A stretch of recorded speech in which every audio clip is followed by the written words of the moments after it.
this, for a long time. So we estimate the lifespan of this particular project to be about 10 years. And then we have other setups that we do for people, like the blocks setup. We also have small boxes which are mobile units that people use to raise their own snails. So you don't necessarily go into this if you don't have the capacity. So we have stages or different packages that we can provide in every pocket, and then we can do that for them. Okay.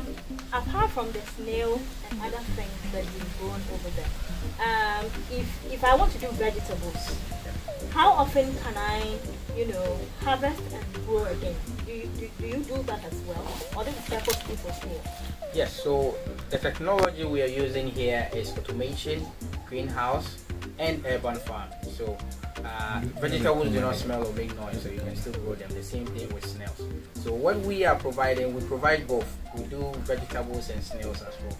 They are the same, basically the same technology that we built. So it depends on the gestation period of the plant, or the longevity of the plant. So if you are growing okra, some are 2 months, so up to 2 months you can harvest and do it again. But the awesome thing with urban farming or greenhouse system is that you do them in buckets, so the plants do not fight over nutrients. So it means you can cramp a lot of plants in a very small area. So let's say a quarter of a plot can hold, if you expand, 1 acre on the open field. That's the beauty of doing the greenhouse setup. That's why people love it, because each plant has its own bucket. One plant, one bucket. Our traditional farmers would always complain of how expensive it is to buy fertilizer, to buy pesticides, to fight, the pests and all that. Now, if I am into this style of farming, how many times in a year do I have to disinfect the ground that I'm planting on? Is there anything like that? So the beauty of this is that it's a controlled environment. You determine the amount of rain you want to get in. You don't even allow rains to get in the vegetable one. So it is a controlled environment. So for us, you are very careful in terms of opening the doors, in terms of the type of attire you wear and all that. You can minimize. People even go 100% without adding pesticide, because if you don't have stagnant water around, you do all the remedies very well. People don't even add chemicals to it. It goes so smoothly that they don't even need other chemicals. And we also use natural remedies like eggshells to provide calcium, to provide nitrogen. We have a poultry manure that we've broken it down and we dry it in the sun. We have glass that we dry some under. That is so scorching that it kills all the bacteria from that. And then you have a natural remedy that you use in terms of adding fertilizer. It's a natural organic fertilizer, as close as it can get. Okay, I want to ask about the kind of weather that this style of farming is suitable for it, because the open field, you can't control it. Yeah. The sun is coming, the rain is coming, and everything. So what kind of weather best suit this style of farming? The interesting thing is that this is all kind of weather. Even Israel, which is a desert country, is now growing one of the best strawberries and exporting a lot of vegetables because of the greenhouse.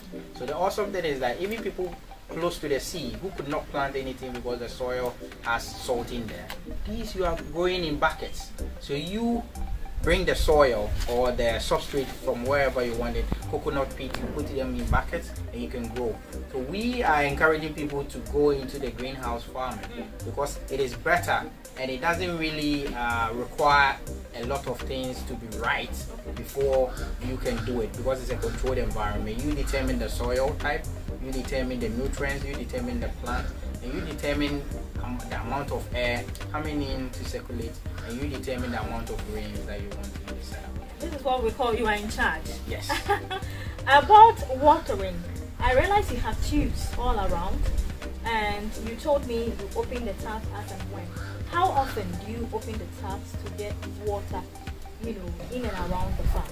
So as part of our checks, we come to your site, we check your soil. We know that this soil is loamy, sandy.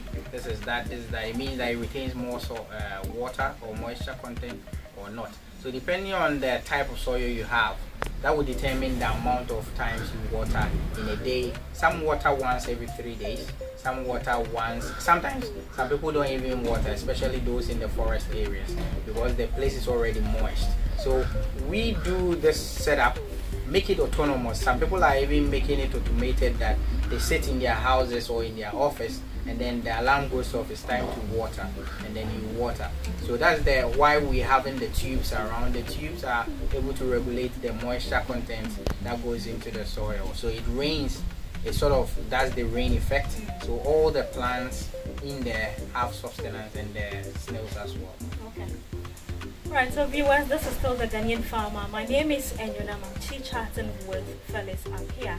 He's the founder for Trisolace. Trisolace. It's an urban style of farming, and if you want one, they would come and get it fixed for you. We are going for a quick break. Stay tuned. Let's go after this. We are wrapping up our interview now. Behind off camera, you mentioned how much money goes into this, and you are trying to create employment. You are helping healthy eating and a few other things that is very, very good for our economy. Is there any form of help you would need from government or private sector? Okay.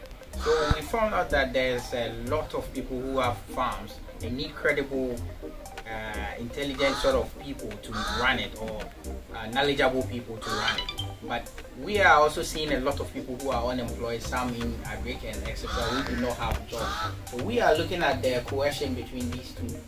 We want to set up a school which will train people in new technologies like greenhouses and all that, but we don't have the capacity and resources to build the hostel facilities and all that. We are in the middle of that Soman here, and look at what we have been able to do. This setup alone gives us around 1.2 million CDs every year, and then this is a small environment. So imagine the possibilities of what we can do. And a lot of people have stopped farming because they do not have credible people to man their farm. So we are thinking that we can create an informal agri extension officers who are not quote and unquote having degrees, but can still go to smaller farms and be able to man their farms, use new technologies, and be able to help these farms. So this is what we are looking out for, that we get help in setting up a curriculum, setting up a school, a facility that can train all these people, and they can in turn man other people's farms, creating more employment, food security and availability, and also increasing the GDP as well. So that makes it up for our interview today on urban farming. My guest, Felix Apia. If you're looking forward to meeting him or discussing further with him about this concept, just reach out to the Ghanaian farmer on all our social media platforms. Next week we'll see you again with another insightful interview. So that is about